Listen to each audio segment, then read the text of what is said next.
తోడయ్యుందువు. నీ దుడ్డు కర్రయు నీ దండమును నన్ను ఆదరించును. నా శత్రువుల ఎదుట నీవు నాకు భోజనము సిద్ధపరచెదవు. నూనెతో నా తల అంటి ఉన్నావు. నా గిన్నె నిండి పొర్లుచున్నది. నేను బ్రతుకు దినములన్నయు కృపాక్షేమములే నా వెంట వచ్చును.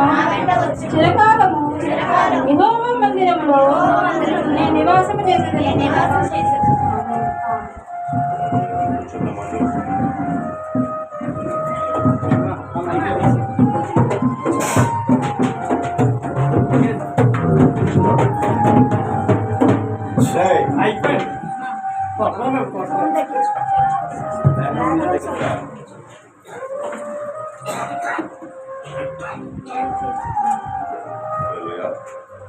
హల్లెలూయా. దేవుని మందిరంలో ఉన్న వాళ్ళందరూ దేవునికి స్తోత్రాలు చెల్లించండి.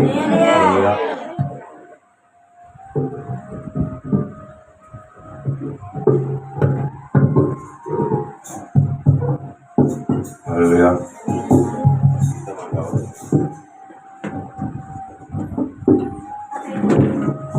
హల్లెలూయా.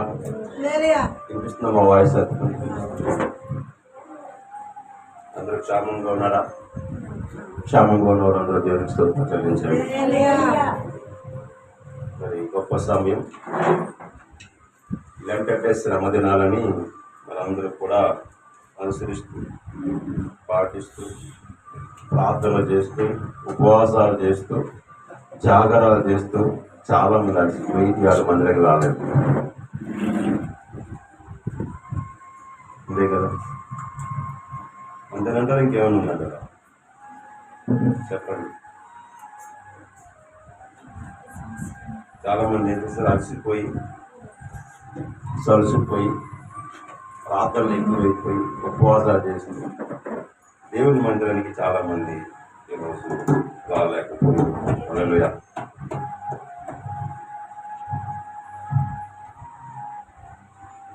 ఇందాక మనం పాడుకున్న పాట చాలా శ్రేష్టమైన పాట. ప్రేమకి పునాది ఆయన. హల్లెలూయా. ప్రేమకి ఆయన ఎవరట? పునాది.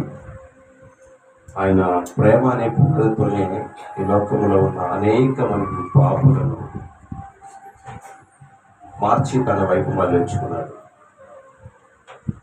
లోకంలో ఉన్న అందరి ప్రేమ కంటే ఆయన ప్రేమ చాలా గొప్పది. క్రీస్తు తన రక్తాన్ని తారపోసినంత ప్రేమ మన కొరకు అలాగే ప్రేమించిన ప్రేమ ఏదైనా ఉంది అంటే ఎవ్వరి దగ్గర కూడా మనం ఆ ప్రేమను పొందుకోలేము. కానీ ఆ ప్రేమను మనం చాలా లోకంగా చూస్తాం కదా. ఆ ప్రేమను చాలా విలువలేనిదిగా చూస్తాం కదా మనం అందరం. ఈరోజు మనం ఈ స్థితిలో ఉన్నాం, ఇక్కడ కూర్చున్నాం, మాట్లాడగలుగుతున్నాం, సంపాదించుకోగలుగుతున్నాం, నిద్రపోగలుగుతున్నాం, తిరగగలుగుతున్నాం అంటే అతని ప్రేమను బట్టి. అతని ప్రేమే కానీ మన మీద లేకపోతే మనం ఎప్పుడో ఏమయం ఉండేవాళ్ళమో మనకే తెలియదు. సో ఆ ప్రేమ రుచి చూచి ఆ ప్రేమలో జీవిస్తున్న మనము మన జీవన విధానంలో కొన్ని మార్పులు చేర్పులు చేసుకోవాల్సిన అవసరం ఎంతో ఉంది. ప్రసంగి గ్రంథకర్తలుగా మాట్లాడుతుంది 12వ అధ్యాయంలో మాట్లాడుతుంది. ప్రతి దానికి సమయం కలదు. చదువు మాకు తెలియదు ఒకసారి. 6వ అధ్యాయం 7వ అధ్యాయం ప్రసంగి 7వ అధ్యాయం చదువున్నమాట. ప్రతి సుగంధ తైలము కంటే మంచి పేరు మేలు, ఒకరి జన్మదినము కంటే మరణదినమే మేలు, ఇందు జరుగుతున్న ఇంటికి పోవుట కంటే ప్రలాపించుచున్న వారి ఇంటికి పోవుట మేలు. ఎలాగనగా మరణము అందరికీ వచ్చు, దానిని మనసును పెట్టదు. ఇంకా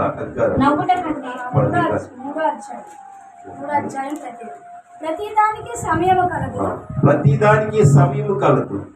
ఆకాశము క్రింద ప్రయత్నమునకు సమయము కలదు. పుట్టుకకు చచ్చుటకు నాటుటకు నాటబడిన దానిని పెరికివేయుటకు చంపుటకు బాగు చేయుటకు పడగొట్టుటకు కట్టుటకు ఏడ్చుటకు నవ్వుటకు దుఃఖించుటకు నాట్యమాడుటకు రాళ్లను పారవేయుటకు రాళ్లను కుప్పవేయుటకు కౌగిలించుట మారుటకు వెదుకుటకు పోగొట్టుకొనుట దాచుకొనుట పారవేయుటకు చింపుటకు పుట్టుటకు మౌనముగా నుండుటకు మాట్లాడుటకు ప్రేమించుటకు ద్వేషించుటకు యుద్ధము చేయుటకు సమాధానపడుటకు కష్టపడిన వారికి తమ కష్టము వలన వచ్చిన లాభమేమి. హల్లెలూయా. ఇన్ని ఉన్నాయి ఇందులో, ప్రతిదానికి మనకో దేవుని దగ్గర సమయం ఉండదు, మనకి ప్రార్థనకి సమయం ఉండదు, దేవుని సన్నిధిలో గడపడానికి సమయం ఉండదు. మరి సమయం గురించి దేవుడు మాట్లాడుతున్నప్పుడు ఇన్ని సమయాలు చెప్పినప్పుడు కదా ఏ సమయం ఏది చేయాలో అది చేయగలది. దానికి తగిన వాక్యాలు. ఏడ్చేటప్పుడు ఏడాలి, నవ్వేటప్పుడు నవ్వాలి, పరిగెటప్పుడు పరిగెట్టాలి, పెళ్లి చేసుకోవాలి, పిల్లలు కన్నప్పుడు కనాలి. అన్ని రకాలకి సమయం ఉంది. కానీ మనం ఏ సమయంలో ఉన్నాం చూడండి. ఆయన ప్రేమను పొందుకునే సమయంలో మనం ఉన్నామా? ఈ 40 దినములు జాగరములు లేదా ఉపవాసములు చేస్తూ, ఈ ఉపవాసములు చేయమని ప్రకటన ఉంది. 40 రోజులు ఉపవాసం చేయాలని బైబిల్ గ్రంథంలో ఉంది. యేసుక్రీస్తు వారు రాబోయే శ్రమలు ఎదుర్కొంటూ మాత్రమే ఉపవాసం చేశారండి. వచ్చే ప్రతి ఉపద్రవం ఎదుర్కొంటూ తన రాజ్యంలో ప్రవేశించడానికి మార్గములు ముందుగానే ఎన్నుకున్నారు ఆయన. మనం ఎందులో మనం ఉన్నామని కొలత కొలుచుకున్నప్పుడు ఇందులో మనం కనిపించము. దేనికి సమయం ఉందంటే మన అన్నింటికి సమయం ఉంది, కానీ దేవుని దగ్గర రావడానికి మాత్రమే సమయం ఉంది. అది పరిశుద్ధ గ్రంథం మాట్లాడుతున్న మాట. రెండోది, ఈరోజు క్రీస్తులో జీవిస్తున్న మనలో కొన్ని లక్షణాలు అనేది కావాలని చెప్పి ప్రభువైన యేసుక్రీస్తు వారు చాలా కోరుకున్నారు. మనం మొదటి యోహాను పత్రిక 4వ అధ్యాయము 10వ వచనం.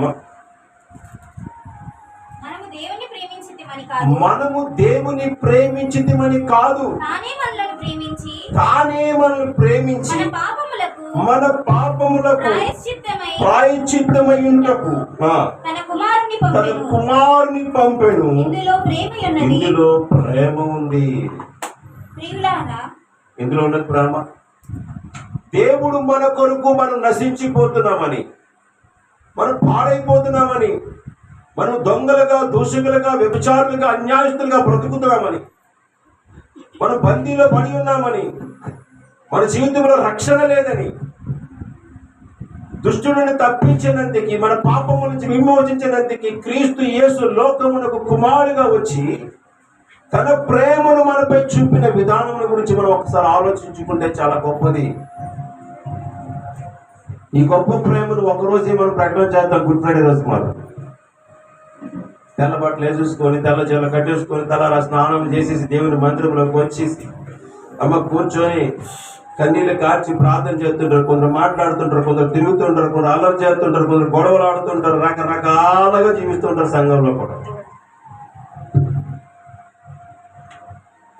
మనము ఆయన ప్రేమించడం గొప్పతనం కాదు, ఆయన మనల్ని ప్రేమించడం గొప్పతనం. హల్లెలూయా.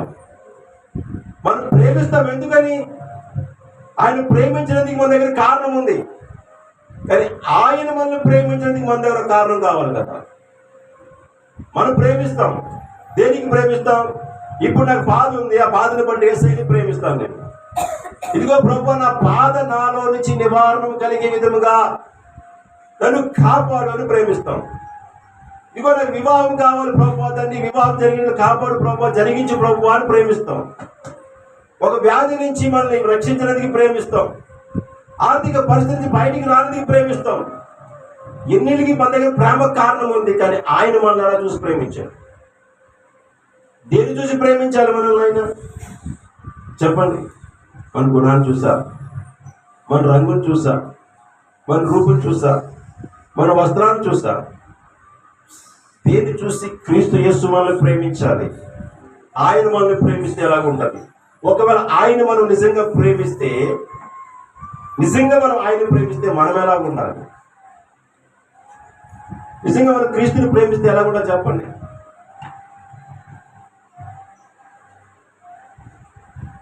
ఎలా ఉండాలి చెప్పండి? నిజంగా మనం క్రీస్తుని ప్రేమిస్తే క్రీస్తు కొరకు ప్రాణం పెట్టిన వాడు ఉండాలి. క్రీస్తు కొరకు ప్రాణం పెట్టేవారుగా ఉండాలి. అలాగుంటూ చూడు, లూకా సువార్త 10వ అధ్యాయం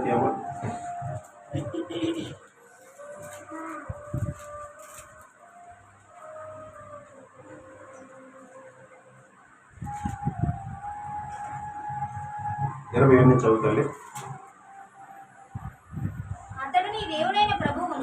అతడు నీ దేవుడైన ప్రభువును నీ పూర్ణ హృదయముతో, నీ పూర్ణ మనస్సుతో, నీ పూర్ణ శక్తితో, నీ పూర్ణ వివేకముతో. ఎలా ప్రేమించాలంటే దేవుణ్ణి మనము? ఎలా ప్రేమించాలి దేవుణ్ణి? మనం ఎలా ప్రేమిస్తాం చెప్పండి సార్? మనం ఎలా ప్రేమిస్తాం? యేసైతే మనల్ని పూర్ణ హృదయంతో ప్రేమిస్తున్నాడు. యేసైతే పూర్ణ ఆలోచనలు మనమే పెట్టుకుని ఉన్నాడు. మనం యేసుని ఎలా ప్రేమిస్తున్నామంటే సట్ట హృదయంతో ప్రేమిస్తాం. అవసరాల నిమిత్తము ప్రేమిస్తాం, బాధల నిమిత్తము ప్రేమిస్తాం, వ్యాధుల నిమిత్తము ప్రేమిస్తాం, సంపాదన నిమిత్తము ప్రేమిస్తాం, బిడ్డల కొరకు ప్రేమిస్తాం. ఆయన మనల్ని ప్రేమించే విధముగా ఈ లోకంలో ఎవరు కూడా మనల్ని ప్రేమించాలి. ఆయన ప్రేమించడమే కాదు, ప్రేమిస్తూ మనల్ని రక్షిస్తున్నాడు, ప్రేమిస్తూ మనల్ని కాపాడుతున్నాడు, ప్రేమిస్తూ మనల్ని సరిచేస్తున్నాడు, బుద్ధి చెప్పుతూ గద్దిస్తూ కూడా మనం సరిచేస్తున్నాడండి. దానిలో ప్రేమ ఉంది. ఆయన బుద్ధి చెప్పే విధానంలో ప్రేమ ఉంది, ఆయన గద్దించే విధానంలో ప్రేమ ఉంది, ఆయన మనల్ని నలిపి పారవేసే విషయంలో ప్రేమ ఉంది. తన ప్రేమను రుజువు చేసుకోవడానికి అనేక మార్గముల నుంచి యేసు మనల్ని వెతుక్కుంటూ వస్తున్నాడు. తన ప్రేమకు దూరం అయిపోయి లోకస్తుల ప్రేమ, లోకములో ఉన్న వాటిని ప్రేమిస్తూ మనము దేవుని ప్రేమకు దూరం అయిపోతున్నాం. చదువు మా కంటిన లోకస్తువార్త వాక్యం. ఎలా ప్రేమించాలట? ఎలా ప్రేమించాలి చెప్పాలి? ఎలా ప్రేమించాలి? ఇంకొక సహోదరు అంటుంది, అయ్యా సంఘము అభివృద్ధి కావట్లేదు, సంఘం అభివృద్ధి కావట్లేదు, ఆత్మలు రావట్లేదు, ఉన్న ఆత్మలే నశించిపోతున్నాయి. ఏం చేద్దాం? కారణం ఏంటి చెప్పండి?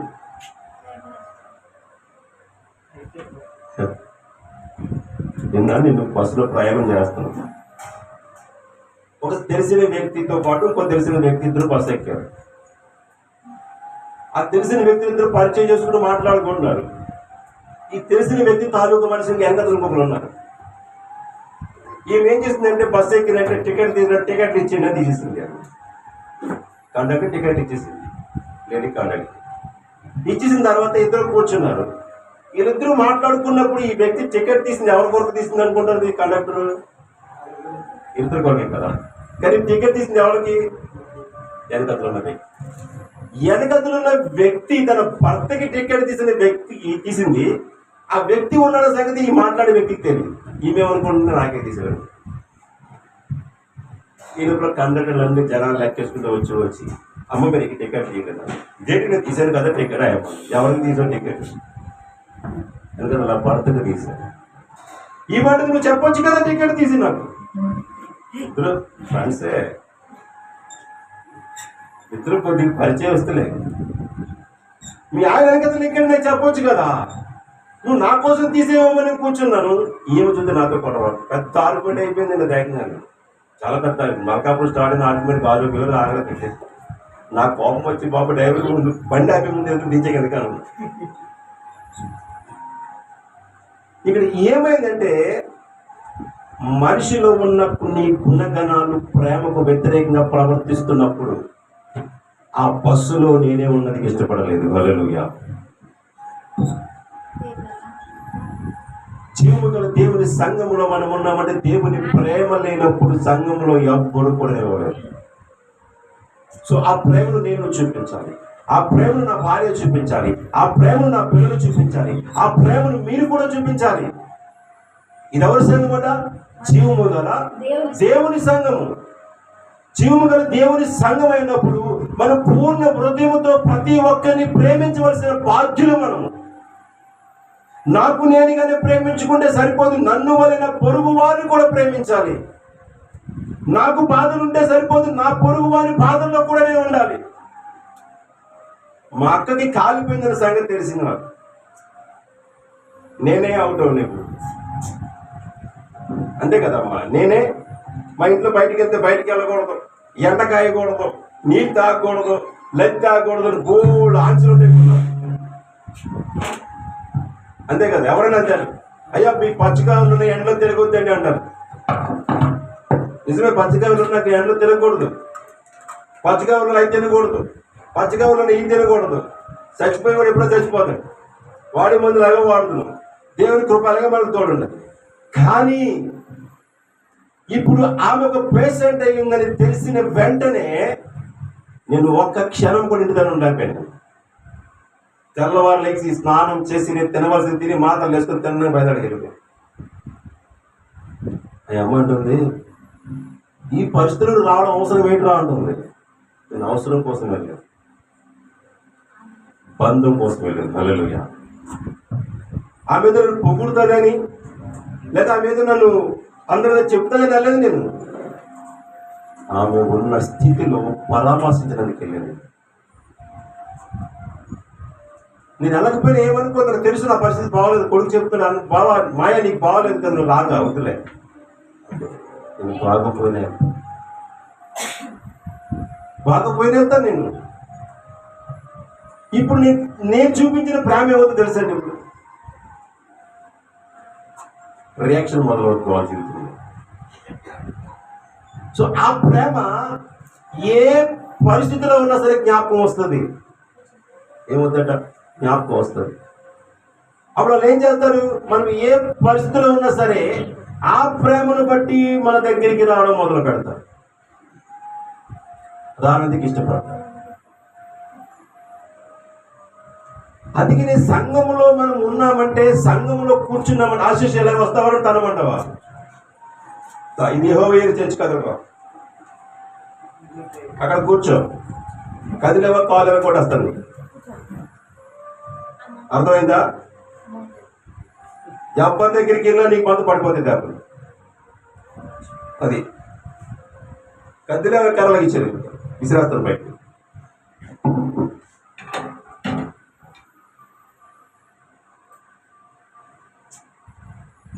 మనమందరం ఒక కుటుంబం, ఒక శరీరం అని ప్రభు యేసుక్రీస్తు వారు చెప్తున్నారు. యేసుక్రీస్తు రక్తంతో మనమందరం కడగబడ్డవారు. కానీ మన ప్రేమ ఎలా ఉంది అని గమనించుకుంటే స్వార్థముతో, ఈర్ష్యతో, అసూయతో, కల్మషముతో నిండి ఉంది. కానీ కడగబడ్డం దేంతో? మనం సంతోషంతో. మన శరీరాన్ని కడుక్కునే ప్రయత్నం చేస్తున్నాం, కానీ ఆత్మను కడుక్కునే ప్రయత్నం మనం చేయలేకపోతున్నాం. దేహాన్ని శుద్ధి చేసుకుంటాం, కానీ అంతరంగం శుద్ధి చేసుకునే ప్రయత్నంలో విఫలమైపోతున్నాం. క్రీస్తు ప్రేమను చూపించలేకపోతున్నాం, క్రీస్తు ప్రేమను పంచుకోలేకపోతున్నాం. అంటే ప్రేమ మనలో లేదు అని నిరూపించుకునే తత్వంలో మనం ఉన్నాం. ప్రేమ గురించి చక్కని మాటలు ఉన్నాయండి. కొరింథీ పత్రిక 13వ అధ్యాయంలో అద్భుతమైన మాటలు చదువు ఒకసారి. మనుషుల భాషలతోనైనా దేవదూతల భాషలతోను నేను మాట్లాడినను, ప్రేమ లేని వాడనైతే మ్రోగుడు కంచును గనగనములాడు తాళమునై ఉన్నాను. అంటే కంచు తాళములు ఎలాగ శబ్దం వస్తాయో అవి ఎటువంటి నిష్ప్రయోజనంలో ఆ తాళాలు పాడినప్పుడే పనిచేస్తే కంచెల తర్వాత పక్కన పెట్టేస్తాం. అంటే మనం కూడా అటువంటి వారి మీద ప్రేమ లేకపోతే ఆ వస్తువుతో పోల్చాడు దేవుడు మనం. పిల్లల సంఘము ఈరోజు ప్రేమించబడితే సంఘము విస్తరించబడుతుంది. సంఘము నేను కాదు, ఒకరినొకరు ప్రేమించుకోవాలి, ఒకరినొకరు ఆదరించుకోవాలి, ఒకరినొకరు సహకరించుకోవాలి, ఒకరి కష్టంలో ఒకరు ఉండాలి, ఒకరి దగ్గర ఒకరు పరామర్శించుకోవాలి, ఎంతో ఉండాలి, వస్తూ ఉండాలి, మాట్లాడుతూ ఉండాలి. నేను ముక్కుసూటి మనిషి, నేను నాకు అదో పోయే కాదు.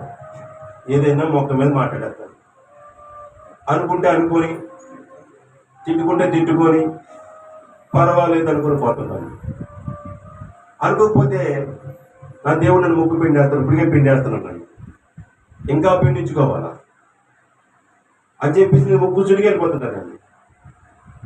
సో ఈరోజు మనం ఏం చేస్తున్నాము, ఒక్కసారి మన ప్రేమ ఎటువంటిదో, మన ప్రేమ ఎలాగుందో, మన ప్రేమను మనమే పరీక్షించుకుంటే మనకు అర్థమవుతుంది మనం దేన్ని ప్రేమిస్తున్నాం. అసలు క్రీస్తు యేసుని కూడా దేనికోసం ప్రేమిస్తున్నాం చెప్పన్నారు. మన అవసరం వెరీ గుడ్. యేసు క్రీస్తుని మనం ఎందుకు ప్రేమిస్తున్నామట? అవసరాల కోసం.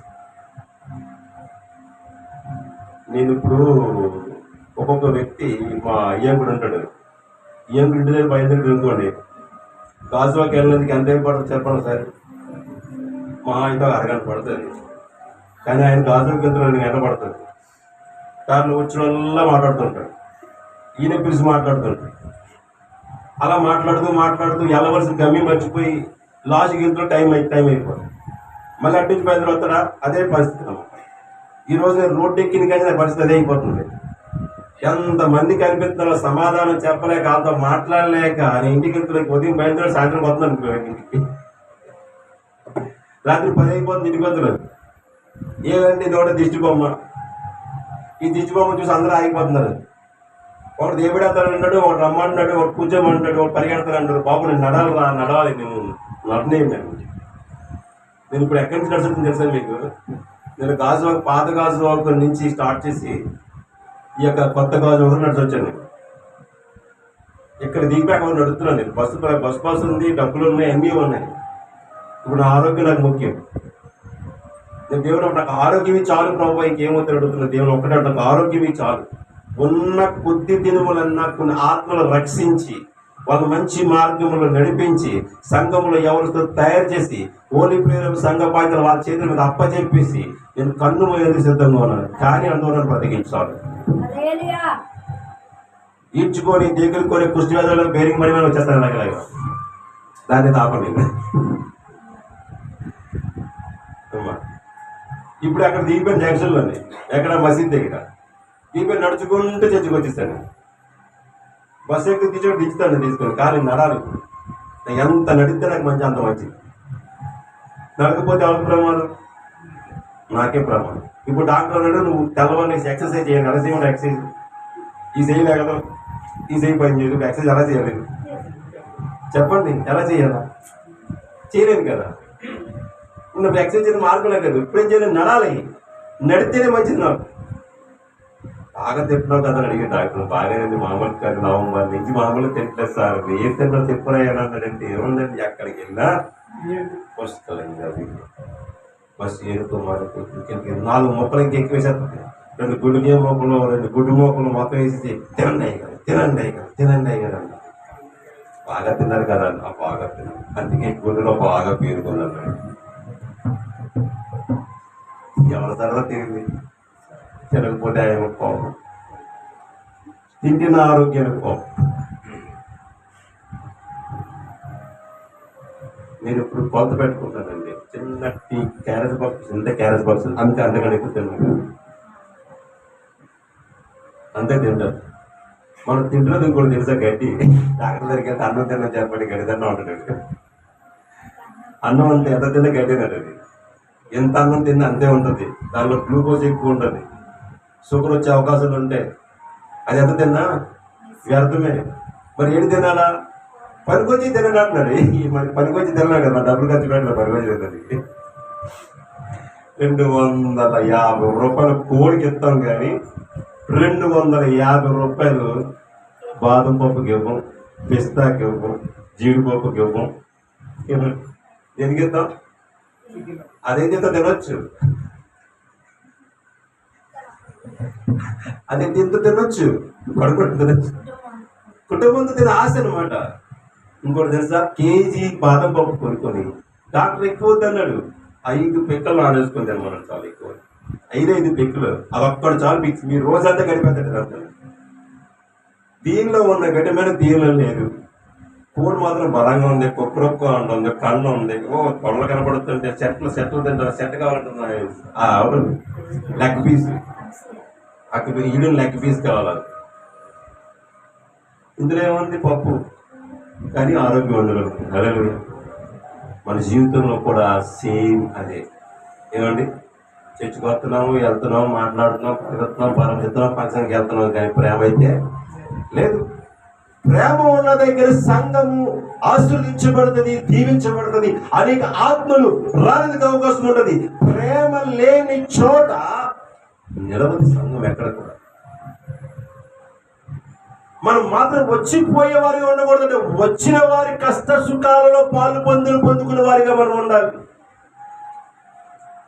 మనం ఏమనుకుంటామంటే అంటిపోతేమని భయపడుతుంటాం. ఈ మధ్యలో ఒక మెడికల్ స్టోర్లో చక్కని మాట చెప్పాడు. అయ్యా, ఒక పేద అమ్మాయి ఒక ధనవంతుని ప్రేమించింది. మీకు సాక్ష్యంతో సహా చెప్పేస్తాను. ఇప్పుడు మీకు తర్వాత ఎంక్వైరీ చేసుకుని నిజం చెప్తున్నాను. ఇతను అమాయకుడు కుర్రోడు, తన మానసిక పరిస్థితి బాగోదు. ఆ పేద అమ్మాయి ఆ ధనవంతుని ప్రేమిస్తూ, ఆ అమాయకుడి సంగతి తెలిసి కూడా ప్రేమించి వాడితో కాలం గడుపుతూ 100 రూపాయలు బాండ్ పేపర్ ఒకటి తీసుకొచ్చిందట. ఇతను నేను వివాహం చేసుకున్నామని చక్కగా అందులోని బాండ్ పేపర్ మీద రాసేసింది, ఆవిడతో సంతకం పెట్టించేసింది, అన్నీ అయిపోయి. ఇప్పుడు ఆడి పరిస్థితి ఇంకా అయోమయంగా ఉంది. ఏం చెప్తే అదే వింటున్నాడు, మానసిక పరిస్థితిలో ఉన్నాడు. ఇప్పుడు తన ఆస్తి మీద దాడి చేయడం ప్రారంభించింది. ఒకప్పుడు పెళ్లి అయిపోయింది, ఇదిగో అంటాడు. ఆడంటాడు, నాకు ఏ పాపం తెలియదు, నాకు అస్సలు నన్ను ఒంటి మీద కూడా చేయలేదు, నన్ను ప్రేమిస్తుందని నన్ను మాట్లాడినంత తప్ప, ఎక్కడికి రమ్మంటే సినిమాకి వెళ్తే అనడం తప్ప ఎటువంటి పాపం చేయలేదు అని తను అంటున్నాడు. ఏమంటుంది, లేదు మా ఇద్దరు పెళ్ళి అయిపోయింది అంటుంది. ఏమంటే పాపం చేత అడ్డుకుంటాం. చూడండి, ఏ ప్రేమ గొప్పది? ప్రేమ దేనికి ప్రేమించింది ఆమె అమ్మాయి? అతన్ని తన ఆస్తి కోసం, తన దగ్గర ఉన్న ఆస్తి కోసం ప్రేమించి నుంచి 5-6 ఎకరాల భూమి ఉంది, ఒక్కడే కొడుకు, ఒక్కొక్క ఎకరం ₹1,00,00,000 నిలువ చేస్తుంది, 5 కోట్ల ఆస్తిపరుడు. ఏ జబ్బు ఉంటే నాకేందుకు, నా జీవితం సెటిల్ అయిపోతుంది అనుకున్నాను. క్రీస్తు యేసు మనం అలాగే ప్రేమించుంటే బాగుండేమనుకుంటున్నాను. మనకు ఆరోగ్యంగా ఉన్నప్పుడు ప్రేమించాడు, ఆరోగ్యం బాగోలేనప్పుడు ప్రేమించాడు. మనం అసహించుకునే వ్యక్తి కాదు ఆయన. మనం ప్రేమిస్తూ, గద్దిస్తూ, సరిచేస్తూ, శిక్షిస్తూనే ఉన్నాడు. ఆయన ప్రేమను మన అవసరాల నిమిత్తము ప్రేమిస్తున్నామండి. చాలా తేలిగ్గా చూసుకున్నాం కదా, ఒక్కసారి ఆలోచించుకుంటే. మోగుడు తాళము గడగడలాడి శబ్దమైనను నేను ప్రేమ లేని వాడినైతే వ్యర్థుడను. ఒకరి మధ్య ఒకరికి ప్రేమ ఉందంటే ప్రేమ లేదు అని కనిపిస్తుంది నాకైతే మాత్రం. నేను అందరినీ ఒకేలాగా ప్రేమిస్తానండి. ఒకరిని ఎక్కువగా ఒకరు తక్కువగా ప్రేమించే గుణం నాతో లేదు. వాళ్ళ సందర్భానుసారమైన ప్రవర్తన ప్రవర్తిస్తుంటారు, కానీ ప్రేమ అందరినీ ఒకేలాగా ప్రేమిస్తాను. తప్పిపోయిన వాడిని ప్రేమిస్తాను, బాగా విన్నవాడిని ప్రేమిస్తాను. తప్పిపోయిన వాడిని హెచ్చరిస్తాను, సరిచేసే ప్రయత్నం చేస్తాను. బాగా విన్నవాడిని ఇంకా బాగా లోతుగా దేవుళ్ళు డెప్త్గా ఎదిగే భాగ్యం ఉండాలి, దేవుడు దయచేయాలని కోరుకుంటాను. నా ప్రేమ ఎలా ఉంటుందంటే, కొందరికి అలుసుగా ఉంటుంది, కొందరికి నలుసుగా ఉంటుంది. అలుసు వేరే, నలుసు వేరే. నలుసు ఏం చేస్తుంది? బాధ పెడుతుంది కదా. అలుసు ఎటగారంగా ఉంటుంది, తేలిగ్గా బుద్ధి మాట్లాడదు. క్రీస్తు యేసు ప్రేమ కూడా అలాగే మనలో అలాగే ఉందంటారా? మనం అలాగే ఉండకూడదు. ప్రేమ లేకపోతే నేను వ్యర్థులను. సంఘమును ప్రేమించాలి మనం. హల్లెలూయా. సంఘముని ఎంత ప్రేమిస్తే అంత దేవుడు మనం దీవిస్తుంటాడు, ఆశీర్వదిస్తుంటాడు. సంఘంలో ఒకరికొకరు ప్రేమ లేని వారమైతే మనం నిజంగా వ్యర్థులను. ప్రేమ ఉన్నవాడికి ప్రేమ లేని వాడికి రుజువు చూపించాలి మనం. ప్రేమ అంటే ఇది అని చెప్పాలి. ప్రేమ అంటే ఇలా ఉంటుందని చెప్పాలి. అది క్రీస్తు ప్రేమ కలిగి ఉండాలి. చదువు ఇంకా వాక్యాన్ని కొద్ది పత్రిక. ప్రవచించు కృపావరము కలిగి మర్మములన్నీ జ్ఞానమంతయు కొండలను పెగలుపగల శక్తి గలవాడునైనను ప్రేమ లేని వాడినైతే నేను వ్యర్థుడను. పేదల పోషణ కొరకు నా ఆస్తి అంత ఇచ్చినను, కాల్చబడుటకు నా శరీరం అప్పగించినను. ప్రేమ లేని వాడనైతే నాకు ప్రయోజనమేమీ లేదట. హల్లెలూయా. ఇంత ఉంది నా దగ్గర, ప్రేమ లేకపోతే సుఖమే ఉందంటారా? చెప్పండి, ఉందంటారా? ప్రేమ కనుపరచాలి, క్రియలలో చూపించాలి. ప్రేమను క్రియలలో చూపించాలి. ఏంటండి క్రియల్లో చూపించడం అంటే? నా భార్య ఆరోగ్యం బాగుంది, నా పిల్లల ఆరోగ్యం బాగుంది, నా తల్లిదండ్రుల ఆరోగ్యం బాగుంది, నా అన్నదమ్ముల ఆరోగ్యం బాగుంది, ఆరోగ్యం క్షీణించిన వాడు నేను అయ్యుండి ప్రేమను క్రియలలో చూపించే విధంగానే ఉండాలి. ఆ ప్రేమ ఈరోజు నా అక్క దగ్గరికి వెళ్తే మాట్లాడుతుంది. హల్లెలూయా. చాలా మంది దారిని పోతున్నారు. చాలా మంది అన్నారు, మా తమ్ముడు రమేష్ అలా భార్య అంటుంది, బావగారు ఎండలో ఏంటండి అన్నది. ఏమ్మా, మార్కెట్కి వెళ్తే ఎండ లేదా? ఫంక్షన్కి వెళ్తే ఎండ లేదా? షాప్కి వెళ్తే ఎండ లేదా? చర్చికి వెళ్తే ఎండ ఉండదా? డ్యూటీకి వెళ్తే ఎండ ఉండదా? పరామర్శించడానికి ఎండ అడుగుతున్నాం. అప్పుడు వాళ్ళకి మనకి తేడా ఏముంటుంది? క్రీస్తు ప్రేమను మనం చూపించే వారిగా ఉండాలి. హల్లెలూయా. ఎవరు ఏ కష్టంలో ఉన్నా, ఏ బాధల్లో ఉన్నా, ఎటువంటి సమస్యలో ఉన్నా ఒక్కటి నేర్చుకోండి, వారి దగ్గరికి మనం వెళ్ళాలి. నా దగ్గరికి రాలేదని మిమ్మల్ని ఎవరిని ఏమన్నాడు? నిజంగా రాకపోవడం అయితే కోరుకుని సార్ మీరు ఇబ్బంది పడతారు. రోగి దగ్గరికి వెళ్ళి ప్రతి ఒక్కరు ఇబ్బంది పడతారు. నాకు తెలుసు, బాధ్యత మోస్తున్న వాడికి నేను రాకపోయినా ఏమనుకోను, వచ్చినందుకు సంతోషపడతాను, రాకపోయి ఫోన్లో పాల్పొందినందుకు సంతోషపడతాను. కానీ ఒకటేంటంటే క్రీస్తు ప్రేమను మనం ఇతరులకి తెలియచేయాలనుకున్నప్పుడు, సంఘము బలపరచబడాలనుకున్నప్పుడు, సంఘములో ప్రేమ లేకపోతే మనం ఆటోమేటిక్గా శత్రువులు అయిపోతుంటాం. ఉదాహరణకి ఇంతకుముందు కూడా మీకు ఒక మాట చెప్పాను. ఇప్పుడు ఇక్కడ వాక్యం జరుగుతున్నప్పుడు, అక్కడ బయట ఇద్దరు ముగ్గురు వాక్యం శ్రద్ధగా వింటున్నప్పుడు ఇద్దరు మాట్లాడుతుంటే ఎలా ఉంటుంది? వింటున్న వాళ్ళకి ఎలా ఉంటుంది చెప్పండి? చిరాకు వస్తుంది. వింటున్న వాళ్ళకి చిరాకు వచ్చినప్పుడు వింటున్న వాళ్ళు వెంటనే గద్దిస్తారు. ఖచ్చితంగా 100% గద్దిస్తారు. గద్దిస్తే మనకి ఏమనిపిస్తుంది? ఏమనిపిస్తుంది? మనకి కోపం కదా. నువ్వు నాకు చెప్పిందానువా అంటావు. చెప్పే స్థితిలో మనం చెప్పించుకునే స్థితికి వచ్చాం. అక్కడ చెప్పేవారమే మనం నిజంగాను. వాస్తవానికి వయసులో పెద్దవారమై ఉండొచ్చు, స్థితిగతుల్లో పెద్దవారమై ఉండొచ్చు, గొప్పవారమై ఉండొచ్చు. కానీ అక్కడ మన పరిస్థితిని బట్టి చెప్పించుకునే వారుగా అయిపోయాం మనం. అప్పుడు వీళ్ళిద్దరి మధ్య ఏమవుతుంది? వైరం ఏర్పడింది. ఏర్పడింది? విరోధం వచ్చేసింది. ఇప్పుడు విరోధం దగ్గర ప్రేమ ఉంటుందా? సంఘములో ఇదే జరుగుతుంది. ప్రేమలో కారణం ఏంటంటే ఒకరినొకరు అర్థం చేసుకునే మనస్తత్వంలో లేదండి. ఎవరి మట్టుకు వాళ్ళే జ్ఞానులుగా ప్రవర్తించేస్తాం మనం అంతే. దాన్ని బట్టి సంఘం కూడా అభివృద్ధి చెందదు. ఖచ్చితంగా చెప్తాను నేను. అయితే సంఘం అభివృద్ధి చెందదు అంటే అనేకమైన బలమైన కారణాలు ఉన్నాయి. ఒకటి. రెండోది, ఆలోచించుకుంటే మనలో భక్తి ఒక కారణం ఉంటుంది, ఆత్మీయ జీవితం కూడా ఒక కారణం ఉంటుంది. ఆత్మీయ జీవితంలో నడుస్తున్న వారికి ఆటంకంగా మనం జీవించామనుకోండి, సంఘం అభివృద్ధి చెందదు. అంటే ఆత్మీయంగా దేవుని వాక్యం వింటున్న వారిని మీరు ఏ కారణము చేతనను, నిద్ర వలన, ఐక విచారం వలన, బాధల వల్ల, శ్రమల వల్ల, మనం కూర్చునే పరిస్థితి వల్ల ఎవరికైనా వింటున్న వాక్యం వింటున్న వారికి ఇబ్బందికరముగా మనం ఉంటే, మీతో పాటు వాళ్ళు కూడా నరకానికి రావాలి, వాళ్ళతో పాటు మనం కూడా నరకానికి వెళ్ళాలి. హల్లెలూయా. దాన్ని బట్టి మనం ఏమవుతుందంటే మన ఆత్మీయ జీవితం తగ్గిపోతుంది, ఇక్కడ పడిపోతున్నాం. దాన్ని బట్టి మీ ఇద్దరి మధ్య వైరం ఏర్పడింది.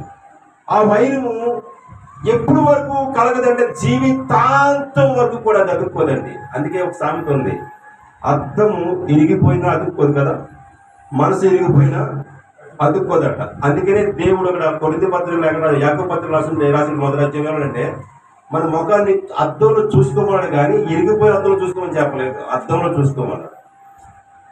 మన సహజ బిందువు అద్దంలో చూసుకున్నప్పుడు బాగా ఉంది, బయటకు వచ్చిన తర్వాత మనం మర్చిపోతాం. మన ముఖం ఎలాగ ఉందని మళ్ళీ ఎవరిని అడిగితే మనకు తెలుస్తుంది తప్ప రాదు మనకు తెలియదు. ఈ రోజుల్లో ప్రతి ఒక్కరి దగ్గర సెల్ ఫోన్ చాట్లు ఉన్నాయి కాబట్టి అది ఓపెన్ చేసుకొని కెమెరా ఓపెన్ చూసుకుని అర్థం ఈ చేతులకు వచ్చింది. ఇంట్లో ఉన్న అర్థం చేతులకు వచ్చింది. ఆ కెమెరా ఓపెన్ చేసి నా ముఖం ఎలాగో చూసుకోవడం, తల సర్దేసుకోవడం, మళ్ళీ తుడిచేసుకోవడం, మళ్ళీ బయలుదేరుకోవడం.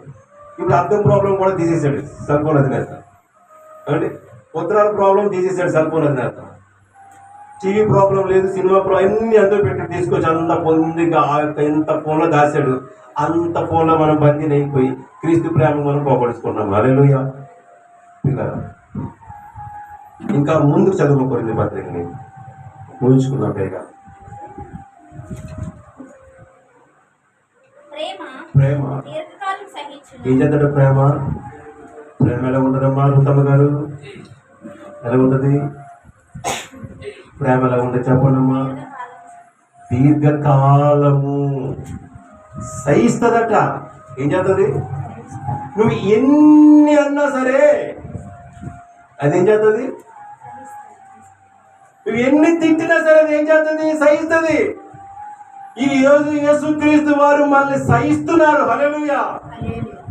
మనం ఎన్నిసార్లు తప్పిపోయినా, ఎన్నిసార్లు మన ప్రవర్తన బాగపోయినా, ఎన్నిసార్లు మన ఇష్టాలను మాట్లాడినా ఆయన మనల్ని ఏదైనా సహిస్తున్నాడు. సహించేవాడు ఏవాడు లోకం అయిపోతున్నాడు మనకి, భరించేవాడు లోకం అయిపోతున్నాడు మనకి, ఆదరించేవాడు లోకం అయిపోతున్నాడు మనకి, ప్రేమించేవాడు లోకం అయిపోతాడు మనకి. ఆ సహించే గుణాన్ని చూసి మనం ఏం చేద్దాం? ఆయన లోకుగా చూస్తున్నామండి. అందుకే క్రీస్తుకు నచ్చినట్టుగా మనం బ్రతకట్లేదు, మనకి నచ్చినట్టుగా క్రీస్తుని మర్చుకునే ప్రయత్నం చేస్తున్నాము. హల్లెలూయా. ఇంకోటి తెలుసా? ఎవరైనా గృహప్రవేశం పెట్టుకున్నప్పుడు ప్రతి ఇంటిలో కూడా ఒక చిన్న దేవుడి గుడి కడతారు కదా. వాళ్ళు ఏం చేస్తారు? దేవుడి బొమ్మ అక్కడ ఉందనుకోండి, అమ్మమ్మ అయితే ఇక్కడ ఉండకూడదు, ఇక్కడ ఎట్టాలంటారు. మనం అలాగే ఉన్నాం, అంతే కదా. మన దేవుడు ఎక్కడ ఉండాలి? హృదయంలో ఉండాలి. కానీ మన హృదయంలో ఉన్న దేవుడిని తీసి మనకు నచ్చినట్టు ఎక్కడ కొన్నాడు పెడుతున్నాం, పెట్టేసి మనకి నచ్చినట్టుగా ప్రవర్తిస్తున్నాం. ప్రవర్తించి బాధ వచ్చినప్పుడు ఇగో దేవుడా అని అప్పుడు మనం దేవుడు అనుకుంటాం. అంటే దేవుడికి నచ్చినట్టుగా మనం బ్రతికే ప్రయత్నం చేయట్లేదు. దేవుడే మనకు నచ్చాలి. ఇప్పుడు దేవుడికి మనం నచ్చాలా, మనకి దేవుడు నచ్చాలనే వాక్యం చదువుతాం కదా. 1:18 చదివాం కదమ్మా. అంతే. ఆయన మనం ప్రేమించడం వస్తాం. 4:10 మనము దేవుని ప్రేమించింది మనకి కాదు, తానే మనల్ని ప్రేమించి మన పాపములకు ప్రాయశ్చిత్తమై ఉండుటకు తన కుమారుని పంపెను. ఆయన మనం ప్రేమించిన గొప్పతనం కాదండి. నేను 11, 12 సంవత్సరం, 13 సంవత్సరం వయసు అప్పుడు, 14 సంవత్సరం వయసు అప్పుడు ఈ అమ్మాయిని ఇష్టపడ్డాను. అప్పుడు ఆమెకు ఎంత ఉంటుంది వయసు? నాకు ఆమెకు 6 సంవత్సరాలు తేడా, 5 సంవత్సరాలు తేడా. అంటే నాకు 18 అంటే ఆమెకి ఎంత 14, నాకు 18 అంటే 10 అంతే, అంత తేడా. ఈ అమ్మాయిని ప్రేమించి నేను గుడికి ప్రార్థన చేసేవాడు, ప్రభు నాకు అదే భార్యగా దొరకదు, నాకు అదే భార్యగా దొరకదు ప్రభు. సిలకలాగా ఉంటుంది, రామ సిలకలాగా. ఏంటి ఆ అమ్మాయికి భారీగా దొరకాలి. నేను దేనికి ప్రార్థన చేస్తాను?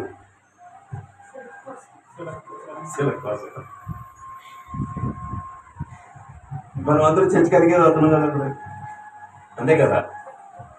ఇప్పుడు ఈ చిలక కోసం ప్రార్థన చేశాను, మరొకరు ఇంకో దాని కోసం, మరొకరు ఇంకో దాని కోసం, మరొకరు వ్యాధి కోసం, మరొకరు సమస్య కోసం, మరొకరు బాధ కోసం. అయ్యో, క్రీస్తు ప్రభు నన్ను ప్రేమించే విధంగా క్రీస్తు ప్రభుని నేను ప్రేమిస్తే ప్రతి విషయంలో క్రీస్తులాగా జీవించగలిగే మనసు కలిగి ఉంటాం మనం. లూకా సువార్త 10వ అధ్యాయం ఈసారి 20 చదువు సారి.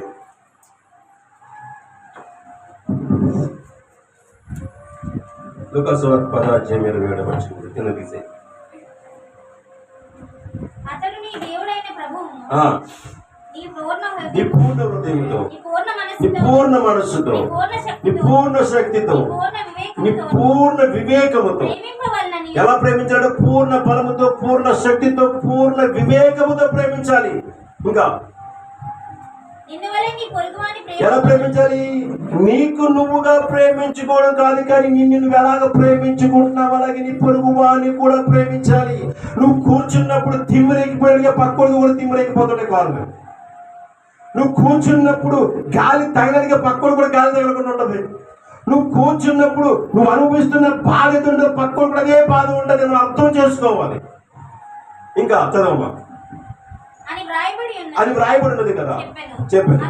అందుకు ఆయన నువ్వు సరిగ్గా కరెక్ట్ గా 100% ఇప్పుడు పాస్టర్ గారు మాట్లాడారు. చదవమ్మా. అలాగూ చేయి, అప్పుడు జీవించదవని అతనితో చెప్పాను. అయితే తాను నీతిమంతుడు అయినట్లు కనబరుచుకోరి అతడు అవును గాని నా పొరుగువాడు ఎవడు అని అతడు అడిగాను. అందుకు యేసు ఒక మనుషుడు యెరూషలేము నుండి యెరికో పట్టణం యొద్దకు దిగి వెళ్ళుచు దొంగలి చేతిలో చిక్కెను.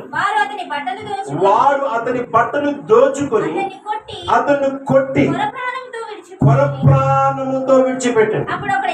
అప్పుడు ఒక యజమానుడు ఆ త్రోవను వెలుడు తటస్థించెను. అతడు అతన్ని చూచి, ఎవరటను? ఆ ముందు యజమానుడు, ఎవరమ్మా అతను? యజమానుడు అతన్ని చూచి వీడితో నాకెందుకు లేనిపోయాడు. చాలా మంది మనం అలాగే ఉంటాం కదా. లోకంలో ఎవరైనా పడిపోయినప్పుడు మనం ఎప్పుడు అలా ఉండకూడదండి. ఎవరైనా మీ కళ్ళ ముందు పడిపోతే మన సమయాన్ని కొద్ది పక్కన పెట్టేసి అతనికి పరిచయం చేయండి. అతని యోగక్షేమం ఆ ఉన్న పరిస్థితులు ఏముందో తెలుసుకోండి. తన యజమానులను చూసి వీడితో నాకు పనేటి, వీడితో నాకు లెక్కలేదు, వీడితో ఇప్పుడు ఏముంటే నా సమయం వ్యర్థమైపోద్ది, వీడి కోసం నా సమయం వ్యత్యాసించలేను అని వదిలిపోయాడట. అలాగుననే లేవీయుడొకడు ఆ చోటుకు వచ్చి చూచి ప్రక్కగా పోయిన వాడు లేవీయుడు. వాడు దేవుడితో ఉన్నవాడు, దేవుడు సాంగత్యం చేస్తున్నవాడు. వాడు కూడా పక్కగా పోయాడు. చదువు. అయితే ఒక సమరయుడు సమరయుడు అంటే వాడు అన్యుడు, పూర్తిగా దేవుడు అడిగినవాడు, పాపము చేసిన వాడు, వెలువేయబడ్డవాడు. సమరయ ప్రాంతం అని ఉంటది. వాళ్ళందరూ కూడా వేసే సాంగత్యము పాప ఊపిలో ఉన్న వాళ్ళందరూ కూడా సమరయ్యలు. వాళ్ళకి దేవుని గురించి తెలియదు అసలు. అందులో ఒకటి దారిలో వస్తూ వస్తూ వస్తూ ఏం చూశాడట. చూసి అతను పడిపోయిన చోటికి వెళ్ళి అతన్ని చూచి అతని మీద జాలిపడి దగ్గరికి పోయి నూనెయు ద్రాక్షారసము పోసి అతని గాయములను కట్టి తన వారి మీద ఎక్కి ఒక పూట కూలి వారి ఇంటికి తీసుకుని వెళ్ళి అతన్ని పరామర్శించాడు. పడిపోయిన వాడిని శుభ్రంగా నూనెతో రాశాడు, గాయపరిచాడు, తీసుకెళ్ళాడు, ఇంట్లో పెట్టాడు. అక్కడ పెట్టి మళ్ళీ నేను వెళ్తున్నాను, ఏమైనా అవసరమైతే నీకు నేను ఇస్తాను, తీసుకొచ్చి సాయం చేస్తాను. ఇప్పుడు నిన్ను వల్ల నీ పొరుగు వారిని ప్రేమించుమని అన్నారు. అర్థం ఇది. నన్ను ప్రేమించమని కాదండి, మనం యేసయ్యని అలా ప్రేమించాలి. యేసుని ప్రేమిస్తున్న వారు మనం అందరం ఒకరు కూడా అలాగే ఉండాలి. కానీ ఎలా ఉంటాం? నీ బాధ వేరే, నా బాధ వేరే, నీ భాష వేరే, నా భాష వేరే, నీ మాట వేరే, నా మాట వేరే, నీ బ్రతుకు వేరే, నా బ్రతుకు వేరే. అంటే మనం యేసయ్యలో ఉన్నామా, లోకంలో ఉన్నామా? చెప్పండి ఒకసారి. ఎక్కడున్నాం? మీకు ప్రతి వారం చెప్తాను. ఈరోజు ఎంతమంది రాలేదో రాలేని వాళ్ళకి ఫోన్ చేసి అడగండి అని. ఇప్పుడు చెప్పండి, ఎంతమంది చెప్తున్నారు? అడిగారు ఎంతమంది అడుగుతున్నారు? మీ బావలు ఫోన్ చేసుకుంటలేదా? మీ అప్పచెల్లి ఫోన్ చేసుకుంటలేదమ్మా? మీ అన్నదమ్ములు ఫోన్ చేసుకుంటలేదా? మీ బంధువులు ఫోన్ చేసుకోవట్లేదా? ఆత్మీయులంటే ఎలా కూడా కనపడుతుందా మీకు అందరికీ? ఆత్మీయ కుటుంబం ఇది. చచ్చిపోతే ముందు ఇలా ఉంటారు, వాళ్ళు ఎవరో ఉండరు. దగ్గరగా ఉన్నవారు, సమీపంలో ఉన్నవారు, ఏడ్చేవారు, కన్నీళ్లు కార్చేవారు, మీ కుటుంబం చివరి వరకు దేవుడి మీ ఇంట్లో అందరినీ ప్రేమించి ఆదరించి మీ కొరకు ప్రార్థించేవారు వీళ్ళు మాత్రమే. వాళ్ళు ఎవరు కాదు. నాకు బోర్డు మంది బంధువులు ఉన్నారు, ఒక్కడే చెప్పొద్దాను అన్న విషయం. వద్దు, ఎవ్వడికి చెప్పొద్దు, ఎప్పుడు రావసరం లేదు నాకు. నేను మంచం మీద ఉన్న స్థితిలో నేను లేని నడుస్తున్నాను, పాపం లేదు, వెళ్తాను. నా భార్యనే రానివ్వండి నేను నాతో పాటు. నేను ఎవరికి భారము కాకూడదు, బాధ కాకూడదు నా ఉద్దేశం. ఎవరికి నేను భారము కాకూడదు, బాధ కాకూడదు. అలాగే నేను దేవుడు చూసుకొని ప్రార్థన చేసుకుంటాను ముందు దేవుడిని. అలాగని ప్రతి ఒక్కరి బాధని నా బాధలాగా చూసుకుంటాను, ప్రతి ఒక్కరి భారాన్ని నా భారంలో చూసుకుంటాను, ప్రతి ఒక్కరి సమస్యలకు గ్రహిస్తుంటాను. ఆ గుణము మనం కలిగి ఉండాలని యేసుక్రీస్తు వారు మనం నేర్పిస్తున్న పాట. ఆయన మనల్ని ప్రేమించాడు. మనం ఆయన ప్రేమించడం గొప్పతనం కాదండి. ఆయన ప్రేమించాడు కాబట్టి తెల్లవారు మంచం మీద పడుకుని లేకగలిగా మనం. హల్లెలూయా. ఆయన మనం ప్రేమించాడు కాబట్టి 4 పూటలు 3 పూటలు భోజనం చేస్తూ మధ్యలో స్నాక్స్ తింటున్నాం ఎక్స్ట్రా. ఆయన మనం ప్రేమించాడు కాబట్టి లోకాన్ని చూస్తున్నాం. ఆయన ప్రేమించాడు కాబట్టి ఇంకా అనేకులతో మాట్లాడగలుగుతున్నాం. ఆయన మనం ప్రేమించాడు కాబట్టి ఇంకా భూమి మీద మనకి ఇంకను ఏమన్నా నూకలు, ఏమంటాం, నూకలు ఉన్నాయి మనకి. ఆయన మనం ప్రేమించకపోతే ఎప్పుడో మనము ఆ లిస్టులోకి వెళ్ళిపోరు కదా. మన ప్రేమ ఇటువంటిది అసలు ఆలోచించుకోండి. ముందుగా మనం దేవుడిని ప్రేమిస్తున్నామా లేదా గమనించుకోండి. ఈ శ్రమ దినాలు పాటల మాత్రం పూలాలు సంఘములు ఎలా వెళ్ళిపోతున్నారు, ఈ సంఘం ఎలా వెళ్ళిపోతున్నారు, రాత్రులు పగలు ప్రార్థనకి వెళ్ళిపోతున్నారు. కనీసం మనమన్న ఇంటి దగ్గర నుండి 1 గంట ప్రార్థన చేసుకున్నామా అంటే మన చేతులు లేపలేమండి, లేగవు. నేను చాలా సంతోషిస్తున్నాను.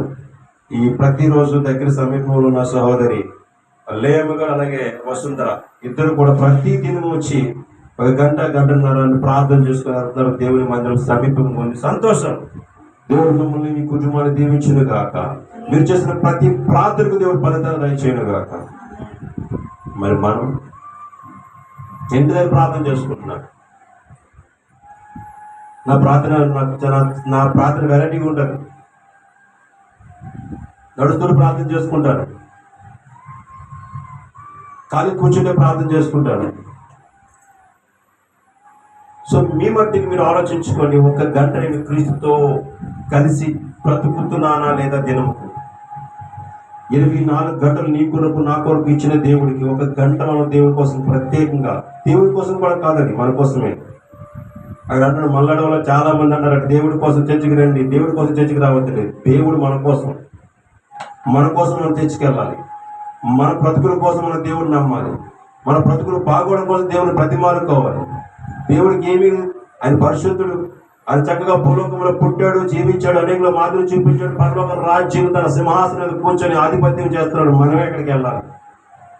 మనం అక్కడికి వెళ్ళాలంటే భూలోకంలో ఎలా ఉండాలి?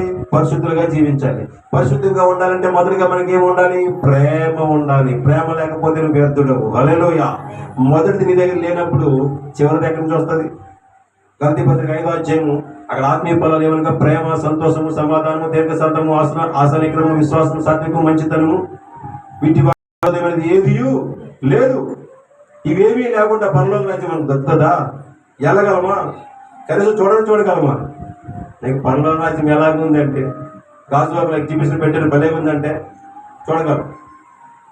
ఒక 5 రూపాయల టికెట్ ఇంటి బస్సుడికి ఇచ్చేస్తే కాలేజ్ ఒక చూపిస్తాడు, ఆటో వాడి దగ్గరికి వెళ్తే అక్కడ తీసుకుని దే పెడతాడు. ఎగ్జిబిషన్ లోన్కి వెళ్ళాలంటే ఒక 50 రూపాయలు టికెట్ లోన్కి వెళ్ళాలి. లోన్కి వెళ్తే ఏది ఎలా ఉందని కనబడుతుంది. కానీ టికెట్తో వచ్చే ప్రయాణం కాదు మనది. హల్లెలూయా. ఆత్మకు సంబంధించిన ప్రయాణం మనది. హల్లెలూయా. పరిశుద్ధమైన దేవుని నీవు నేను చూడవలసిన దినం ఒక రోజు ఉంది. అక్కడే మనం చూడగలుగుతాం, కానీ ఇంకెక్కడ ఆయన చూడలేము మనం. హల్లెలూయా. ఆ దినం కోసం తటస్థించక ముందే మనం పరిశుద్ధులుగా జీవించే ప్రయత్నంలో మనలో మొదటి లక్షణము ప్రేమ జీవించండి. హల్లెలూయా. ప్రతి ఒక్కరిని ప్రేమించండి. ఎవరిని కూడా కల్మషం ద్వేషించకూడదు. ఇక్కడ వాక్యం చెప్తుంది, నీ సహోదరుని నువ్వు ద్రోహి అంటే నరకాగ్ని పాలవుతున్న వాక్యం రాయబడి ఉంది. హల్లెలూయా. అంటే ఒక చిన్న మాట పరలోక రాజ్యాన్ని తీసుకెళ్ళలేదు మాట. అంటే ఎంత ప్రేమ కలిగి మనం ఉండాలో ఆలోచించుకోండి. క్రీస్తు మనల్ని ప్రేమించినట్టుగా మనం ఇతరులను ప్రేమించాలి. క్రీస్తు మనల్ని ఆదరించినట్టుగా మనం ఇతరులు ఆదరించాలి. క్రీస్తు మనల్ని క్షమించినట్టుగా ఇతరులను క్షమించాలి. ఒకటి ఉంటే ఒకటి ఉండదు. ప్రేమ ఉంటే అన్నీ ఉంటాయండి. ప్రేమ దీర్ఘకాలము సహించినట్టు అర్థమేంటి? క్షమించును. అర్థమేంటి సహించినట్టే? క్షమించినట. దీర్ఘకాలము. నేను ఒక్కసారి చూశానండి, 2 సార్లు చూశానండి, 3ఓసారి మాట్లాడండి. 3 సార్లే మనం. ఎన్నిసార్లు? 3 సార్లే. 3వ సారి తర్వాత మనకు నమ్మకం పోతే మాట్లాడు. ఏ సలహా అనుకుంటే చెప్పండి. వారానికి 7 రోజులు ఇచ్చాను. సోమవారం మొదలుకొని ఆదివారం వరకు 7 రోజులు ఇచ్చాను. సో సోమవారం పూలు ఏదో పనుందని విడిచిపెట్టేశాను. మంగళవారం వదిలేశాను. బుధవారం అలసిపోయారు మంచాన్ని ఎక్కించడం వదిలేశాను. లక్ష్మీవారం ఎక్కడికో పోయారు వదిలేశాను. శుక్రవారం ఈ పర్వదినం, పరిశుద్ధ దినం, ఉపవాస దినం కాబట్టి దేవుని మందిరం కొత్త చూశాను. ఆ రోజు కూడా వదిలేశాను. శనివారం రేపు ఆదివారం నుంచి ప్లానింగ్ వేసుకుంటారు.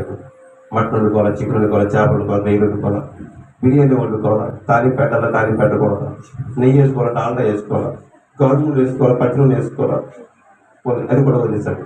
ఆదివారం వచ్చేసాను. ఆదివారం అని వేగవతారం చూసాను. అది కూడా జరిగిన వీళ్ళకి అనుకొని మనం ఏమన్నా అంటే ఏం చేద్దాం చెప్పండి. ఇప్పుడు దేవుడు మనల్ని సహిస్తున్నాడా? సహించడం కూడా భరిస్తున్నాడండి. సహించడం వేరే, భరించడం వేరే. ఇప్పుడు నా భార్య ఉంది కదా, చూడండి, సహించడానికి భరించడం తేడా చెప్తాను మీకు. నా భార్య నన్ను ఏమైనా అన్నది అంటే నా కోపమే ఉంటుంది. అయినా సరే ప్రేమ కాబట్టి సహించాను. ఇప్పుడు నా భార్యకి ఏదైనా అయ్యింది అనుకోండి, దాని భారం ఎవరి పడుతుంది? నా మీదే కదా. మన భారం ఎవరి మీద పడుతుంది? ఇప్పుడు యేసయ్య మీద పడుతుంది. హల్లెలూయా. ఆయన సహిస్తూ మనం భరిస్తున్నాడు. అది మనం గమనించుకోవట్లేదండి. మనకు నచ్చినట్టుగా మనం బ్రతకాలి, కానీ దేవునికి నచ్చినట్టుగా నేను బ్రతకాలి అని ఎప్పుడు కూడా మనం అనుకోవట్లేదు. నేను అనుకోని చాలా పొరపాటు చేస్తాను. ఈ జనవరిలో కూడా పొరపాటు చేసి చెప్పాను కదా, ఒక 50,000 అప్పు చేస్తే ఎలా తీర్చాలి దేవుడు అనుకున్నాను. ఎలా తీరుతాను? నేను ఎలా తీరుతాను? ఇప్పుడు చెప్పండి. ఒరే, నా కోసం ప్లాన్ వేసుకున్నావు కదా, 3 నెలలు ఒప్పు పట్టరా, మార్చి చెప్తే సంగతి అన్నాడు. చెప్పించాడు, మార్చుకున్నా. అమ్మా, ఇప్పుడు ఎలా జరుగుతాను? నా బిడ్డలు, నాన్ను ప్రేమించే నా బిడ్డలు, నా ఆత్మీయ బిడ్డలు నీ దగ్గరికి పంపించి నీవేం కదా, నీ కాడి కింద నీ రక్షణలో నీతో పాటు వాళ్ళతో నడుస్తూ ఉన్నాను, ఒక గుట్ట ముక్కడానికి ఎడుతారు, నాకు కొడకాలే కొనరా అని చెప్పి తీసుకెళ్ళి డాక్టర్ కాబట్టి చెప్పి, డాక్టర్కి సార్ నేను రేపు ఎత్తానంటే మన బ్యాండేజ్ నేను డ్రెస్సింగ్కి వెళ్ళాను. డబ్బులు చేతులు వచ్చి రూపాయి జోబులో చేరింది. డ్రెస్సింగ్ చేసేసి 50 రూపాయలు ఇవ్వనంటున్నారు. హాస్పిటల్లోనే ఏ ఆపరేషన్ చేయించుకున్న హాస్పిటల్ సార్ 50 రూపాయలు బిల్లు కట్టండి అన్నారు. నా దగ్గర ఇప్పుడు లేదు, మళ్ళీ కూడా ఎత్తాను చెప్పాను. అలాగే అవదండి, మా డాక్టర్ గారు ఒప్పుకోరండి. మీరు చెప్పండి డాక్టర్ గారిని మళ్ళీ వచ్చిందని. 50,000 తిన్న డాక్టర్ కూడా 50 రూపాయలు డ్రెస్సింగ్ ఒప్పుకోలేదు.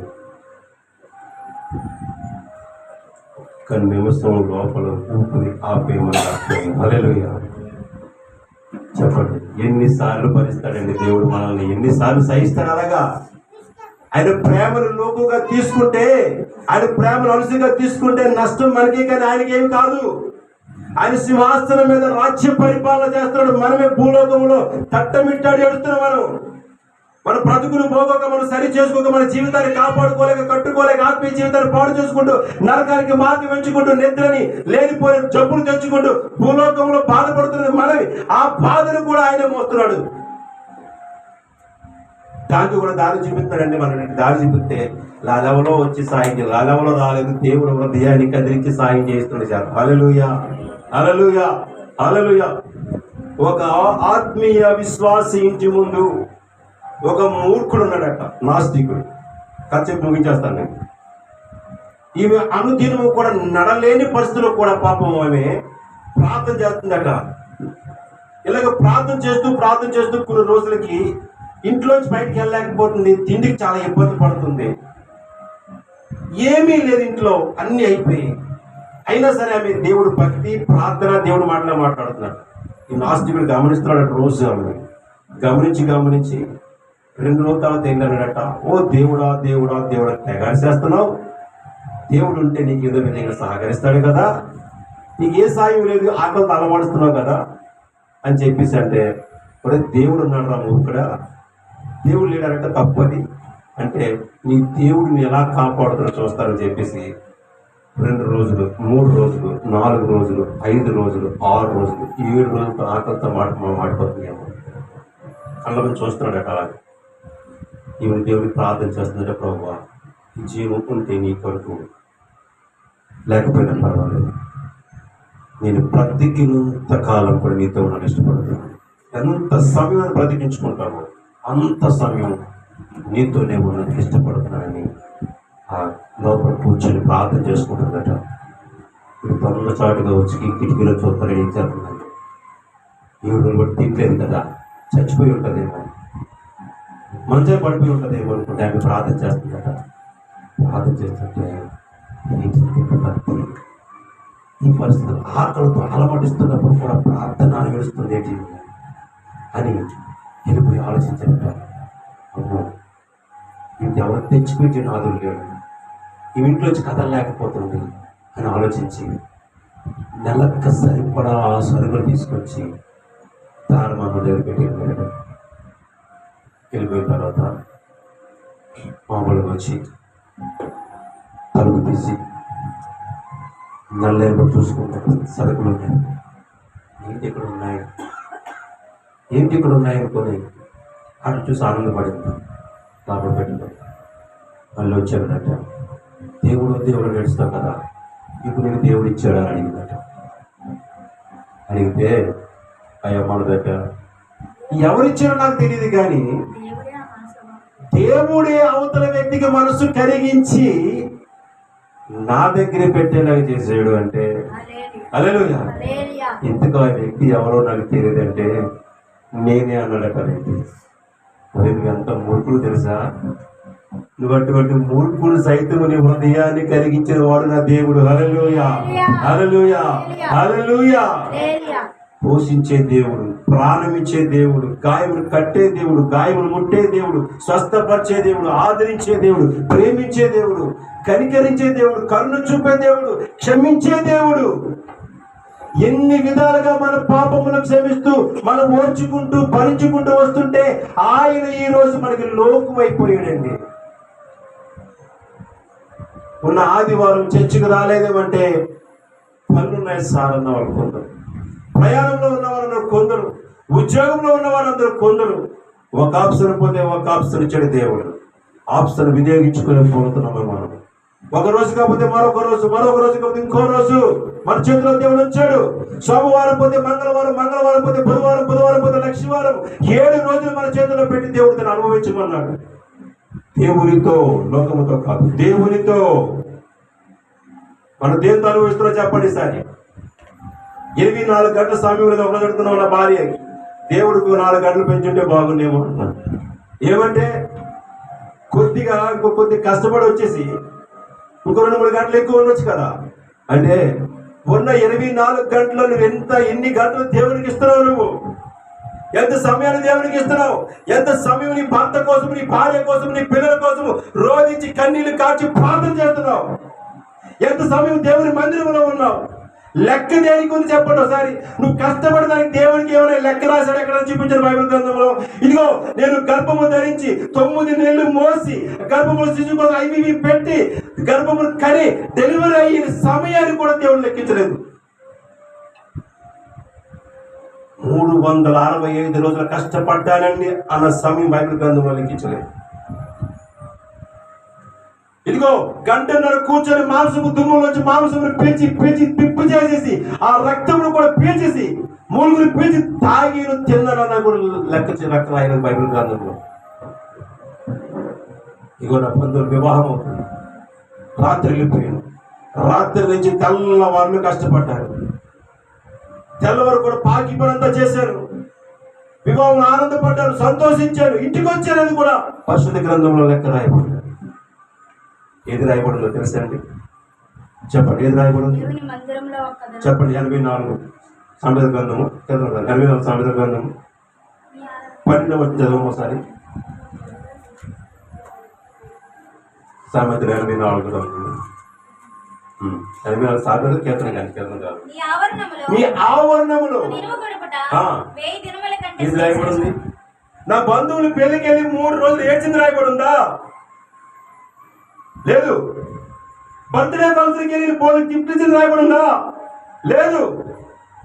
ఏది రాయబడింది పరిశుద్ధ గ్రంథంలో? నిన్ను వలె నీ పొరుగు వారిని ప్రేమించి వారి కోసం కట్టబడి వారి కోసం ఆలోచించి కలిగి జీవించిన జీవన విధానము సమయం గురించి రాయబడింది. ఇది రాయబడిందంటే నువ్వు రోజన్నా తిన్నది రాయబడలేదు, పడుకున్నది రాయబడలేదు, తిరిగింది రాయబడలేదు.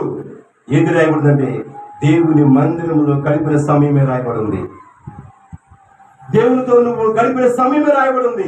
ఆమెకు 360 సంవత్సరాలు 300 సంవత్సరముల 300 సంవత్సరములు దేవునితో నడిచాడు.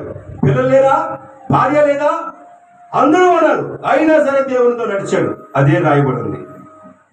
ఆమెకు పిల్లలతో సంవత్సరం ఆడుకున్నాడు, భార్యతో 30 సంవత్సరాలు కాపురం చేశాడు. అక్కడ రాయబడలేదు. ఆమెకు 300 సంవత్సరములు దేవునితో ప్రయాణము చేశాడని రాయబడింది. హల్లెలూయా. మనకి రాయబడింది దేవునిలో గడిపిన సమయమే రాయబడింది. ఇంకేది రాయబడి ఉండదు. మీరు సినిమాలు చూస్తున్నారా? సాతాను రాసుకుంటాడు. మీరు బూతులు మాట్లాడుతాడా? సాతాను రాసుకుంటాడు. డైరీలో ఇదిగో ఇదిగో నేను ప్రతిదీ కూడా లెక్కలు రాసి ఉంచి ఉన్నాను. నీ బిడ్డలు చెరుపు వేస్తున్నాను, వాళ్ళు నాకు లోబడిపోయారు, నీకు లోబడలేదు. అది వాడి దగ్గర ఏంటంటే యేసు ప్రభు దగ్గరికి వెళ్ళి మన దేవుడి దగ్గర కాళ్ళు ఎగతాడు. ఇదిగో చూసావా, నీ వైపు మళ్లించుకుందామని ప్రేమను చూపించావు, నా వైపు మళ్లించుకుందామని కిండిని చూపించాను, సినిమాలు చూపించాను, సీరియల్ చూపించాను, బూతులు మాటలు నేర్పించాను, లోకంలో తిరగ నేర్పించాను. నా వైపు తిరిగారు అంటే ఆయన అంటాడట, అయ్యో అయ్యో వాళ్ళు జ్ఞానము లేదు, వాళ్ళకి జ్ఞానము లేదు. ఎన్నిసార్లు చెప్తున్న వింటలేదు. ఒకరోజు వాళ్ళు ఎక్కడికి వెళ్ళిపోతారో తెలుసా? అగ్నికూటంలోకి వెళ్ళిపోతారు. అరుపులు కేకలు వినపడతాయి. నన్ను పిలుస్తారు, నాకు వినపడదు. హల్లెలూయా.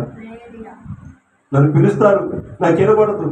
వినపడలేని ప్రదేశానికి వెళ్ళిపోతున్నారు వాళ్ళు. వినపడలేని ప్రదేశానికి వెళ్తారు. ఒకవేళ వినపడితే ఏం చేయగలరు? నువ్వెవరో వాక్యం అయ్యా, 6 రోజులు ఉపవాసం చేశానయ్యా, ఆదివారం నీ మందిరంకి వచ్చానయ్యా, ఇదిగో నువ్వు చెప్పిన ప్రకారం జీవించానయ్యా, ప్రభు వాళ్ళు తీసుకున్నానయ్యా, ఇదిగో ప్రభు నువ్వు ఏం చెప్పాలి చేశానయ్యా అంటే, అసలు నేను చెప్పినట్టుగా చేయకుండా ఏదో చేశానని చెప్తావు. నువ్వు ఎవరో నాకు తెలియదు. హల్లెలూయా. నేను చేయమన్నాను కాబట్టి నువ్వు చేసింది ఒకటి, నేనేం చేయమన్నాను, నువ్వేం చేశావు, నువ్వెవరో నాకు తెలియదు. నిజంగా దేవుడు ఎవరో నాకు తెలియదంటే కొట్టుకొని వస్తాను నేను ఈరోజు. హల్లెలూయా. నేను చెప్తున్నాను, నా భార్య ఎవరో తెలియదన్న పర్వాలేదు, భరిస్తాను. నా పిల్లలు ఎవరో తెలియదు నాన్న, నన్ను హింసిస్తాను, భరిస్తాను. మీరందరూ అనేక మాత్రం భరిస్తాను. కానీ యేసయ్య మాత్రము నువ్వెవడో నాకు తెలియదు నెహెమ్యా అంటే మాత్రము బుర్ర కొట్టుకొని వస్తానని నేను. ప్రతి ఒక్కరు అలాగే ఉండాలి. యేసు నువ్వెవరో నాకు తెలియదంటే నిజంగా బ్రతకడం కంటే చావడం మేలు. మనం ఇంత బ్రతికి ఇన్నాళ్ళు శ్రమపడి బాప్తిజం పొందుకొని రక్షించబడి ప్రభువును పొందుకొని ఇన్ని సంవత్సరాలు జీవించి తన ఇంటికి నెరిసే వరకు మన బ్రతికి ఈ రోజు యేసు ప్రభు వచ్చి నువ్వెవరో తెలియదు అంటే చావడం బ్రతికి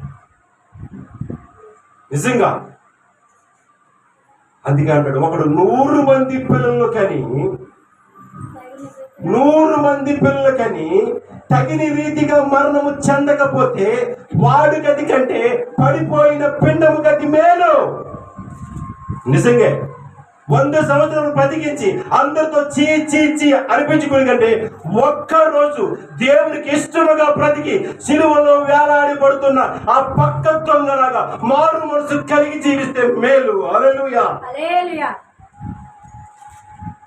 వాడు ఇన్ని సంవత్సరాలు దొంగగానే బతికాడు, కానీ ఆ ఒక్క క్షణము పరిశుద్ధుడైన యేసయ్య మాట విన్నాడు, కళ్ళారా చూశాడు, గ్రహించాడు, నేను పాపినయ్యాను ఒప్పుకున్నాడు. తన రొమ్మును కొట్టుకునే అవకాశం కూడా లేదండి. సిలువతో వేడబడి ఉన్నాడు. నేను చాలా పాపినయ్యా, ఘోర పాపినయ్యా, నీ అంత నీతి మంత్రికి ఇటువంటి శిక్ష పడిందంటే నాలో ఏం చేసిన పాపము లేదయ్యా అన్న ఒక్క క్షణంలోనే మారు మనసు పంచుకున్నాడు. పరలోక రాజ్యము తన రాజ్యంలో స్థానం సంపాదించుకున్నాడు. హల్లెలూయా. మనం ఇప్పుడు యేసు ఎరగలేదండి, కొన్ని సంవత్సరాలు బట్టి యేసుంటే మనకు తెలుసు. మన ఇంటి ముందు వాడు పడుతున్న బాధను చూసి మనం యేసుని నమ్మాము. మనకున్న రోగములు పోగొట్టిన తర్వాత మనం యేసయ్యని నమ్మాము. మన బంధువుల నుంచి చూసాం, మన స్నేహితుల నుంచి చూసాం, ఇరుగు పొరుగు వారు చూసాం, అనేక సేవకులు చూసాం, అనేక విశ్వాసం చూసి యేసుని నమ్మి విశ్వసించి ఆయన బాటలు నడుస్తున్నాం. మనము ఇప్పుడు కూడా మనం అదే పరిస్థితిలో ఉంటే నువ్వు మొదటిలోనే ఉన్నావు, కానీ కడపటిలో లేవు. హల్లెలూయా. ఎన్నో సంవత్సరాలు అయింది బాప్తిసం పొందుకొని. 1991 సంవత్సరంలో బాప్తిసం పొందుకున్నాను. వివాహం కొరకు బాప్తిసం ఇవ్వకపోతే వివాహం చేయని వివాహం కొరకు బాప్తిసం పొందుకున్నాను. 1992 జూలై 27వ తారీఖునే చర్చ్ యానివర్సరీ మా నాన్నగారిది. 1992 ఆగస్టు నెల 5వ తారీఖున వివాహం. చర్చ్ యానివర్సరీకి మాకు 15 రోజులు తేడా, అంతే 10 రోజులు తేడా. అప్పుడు నేను పొందుకున్న బాప్తిసం విలువ నాకు తెలియదు. ఇప్పుడు నాకు మారు మనసు విలువ నాకు తెలుసు. హల్లెలూయా. హల్లెలూయా. మారు మనసు లేని బాప్తిసము వ్యర్థము. అందుకని పిల్లలకు బాప్తిసం ఇవ్వదు. మారు మనసు అంటే ఏంటి, పాపం అంటే ఏంటి, సొసైటీ అంటే ఏంటి, తల్లి అంటే ఏంటి, పెళ్ళి అంటే ఏంటి, దేవుడు అంటే ఏంటి అని ఎరిగి బాప్తిసం తీసుకోవాలి. అందుకే కొన్ని సంఘాలు బాప్తిసం ఇవ్వరు. సంవత్సరం పాటు ఒక సంఘంలో నడిస్తేనే కానీ బాప్తిసం ఇవ్వరు. అలాగంటే దానికి ఒక ప్రశ్న ఉందండి. అపోస్తలుడు పౌలు భక్తులు మాట్లాడుతున్న ఒక గ్రంథంలో రాయబడి ఉంటుంది, పిలుపు నపుంసకుడికి ఏం చేశాడట, బాప్తిసం ఇచ్చాడు. వెంటనే చేశాడు. ఎందుకు ఇచ్చాడు తెలుసా? నపుంసకుడు లోకంలో ఉన్నవాడు చదవలేదే.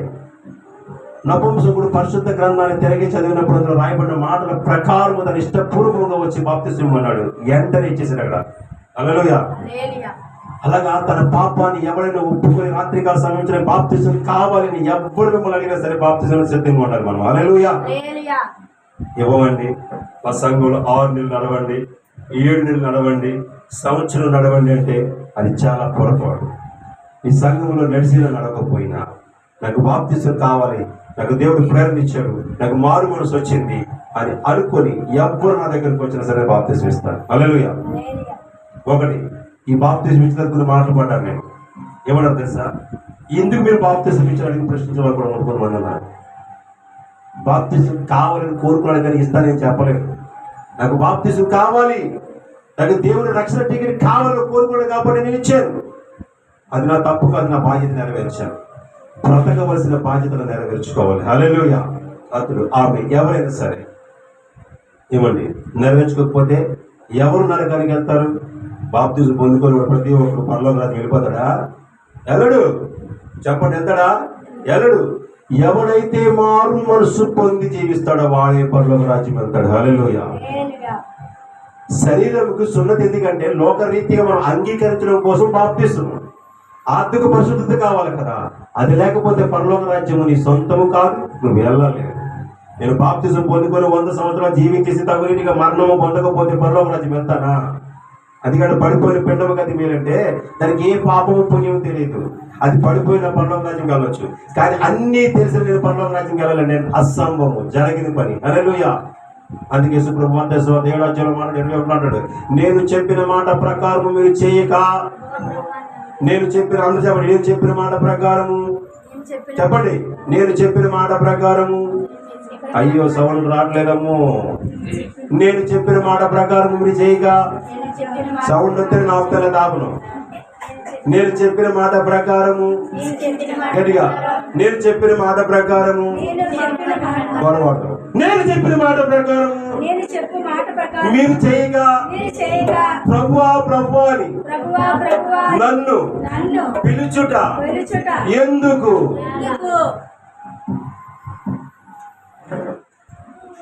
చెప్పండి.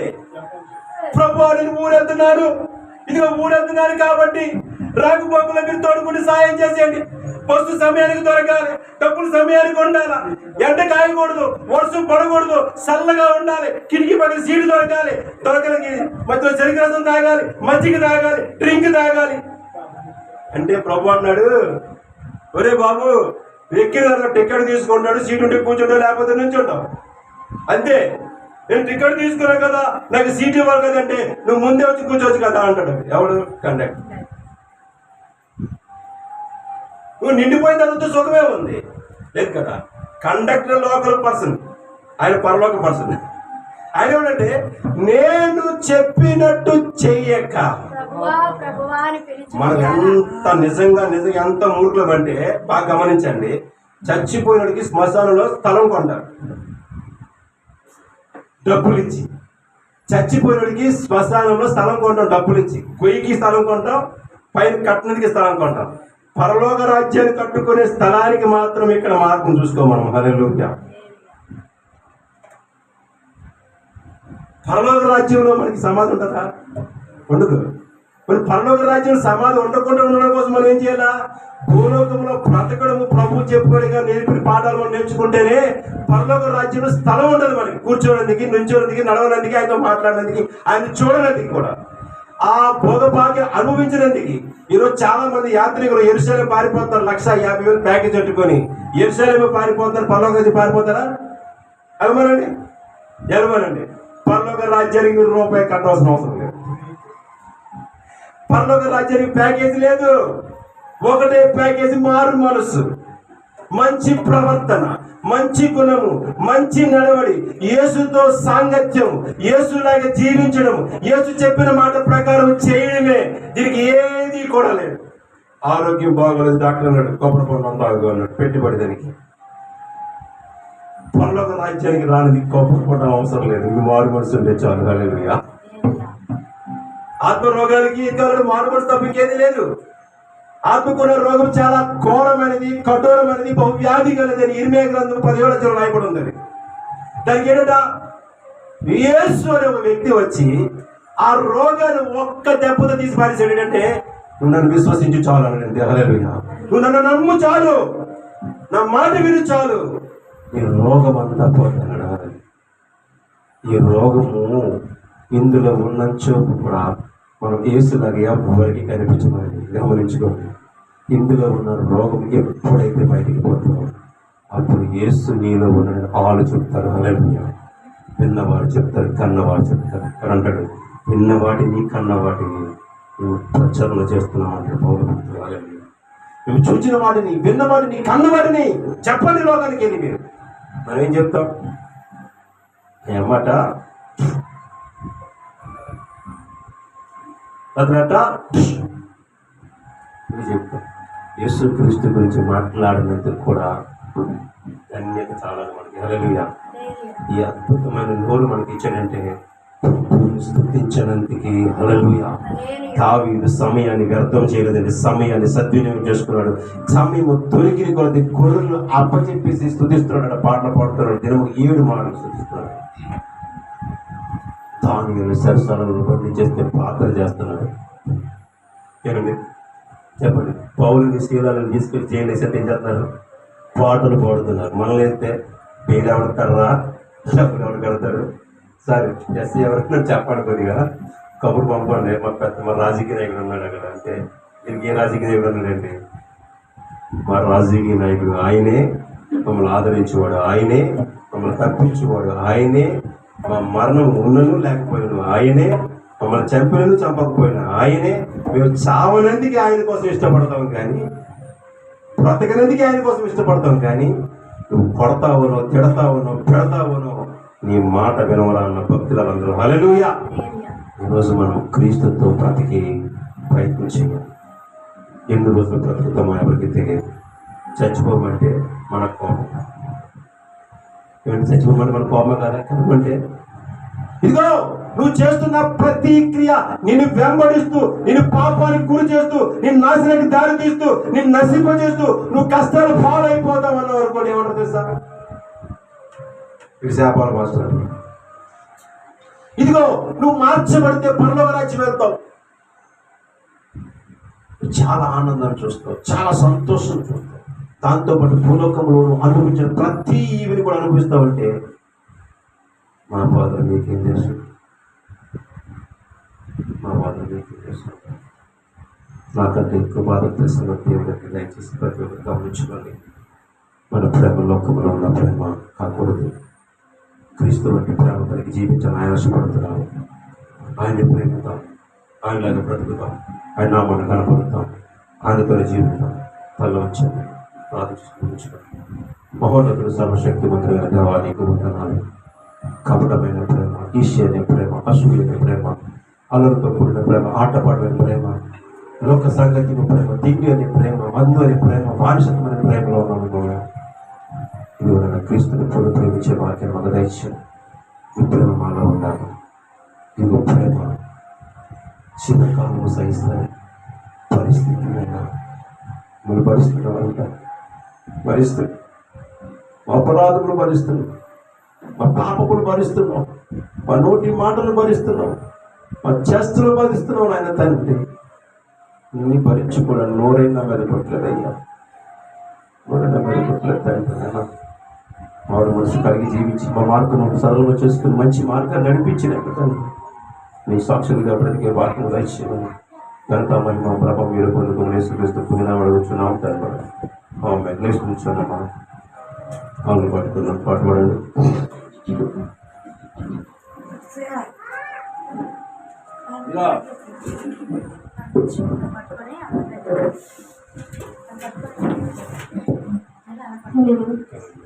నీ చల్లని చూపుతో కరుణించినందున బ్రతికి ఉన్నానయ్యా. నీ చేయి చాపి